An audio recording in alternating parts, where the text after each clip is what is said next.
কত যথর যন্ত্রণাতে এই সুন্দর পৃথিবী আলো দেখে। এই এখনকার দিনে বাবা কিছু সন্তান আছে তারা বাবা সন্তান নয় একটা করে শয়তান।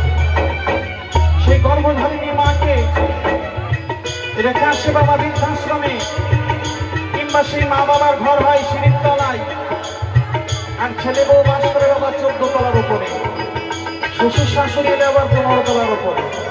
এই আমাদের সমাজ। সেই যে গর্ভধারিণী মায়ের জন্য আমরা এই সুন্দর পৃথিবী আলো দেখেছি বাবা, সেই কথা হয়তো সেই বন্ধু সেই ভাই ভুলে যায়। সে হয়তো জানে না যে তার বউর কাছ থেকে সে পৃথিবীতে আসে নাই, তার শাশুড়ির কাছ থেকে সে পৃথিবীতে আসে নাই।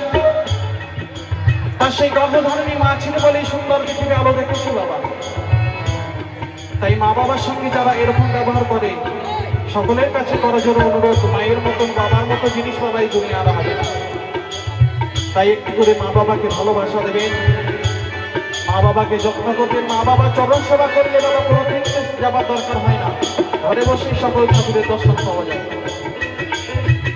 আর তারপর বলেছেন যতদিন থাকবে কপালে কাজলের ফোঁটা ততদিন থাকি আমরা মায়ের বেটা।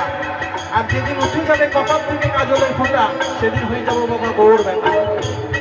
বউ যা বলবে তাই শুনবো, বউ যা বলবে তাই করবো, তখন আর মায়ের কথা মনে থাকে। তার জন্য আমার মহাজন করলেন বাড়ি ফিরতে দেরি হলে মায়ের ঘুম হতো না, সে থাকতো পথের দিকে ওই বুঝিয়ে লক্ষণা।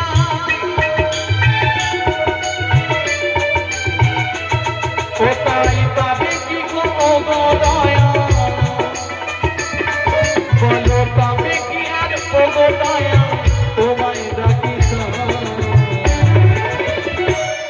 আমি কেমন সন্তান মায়ের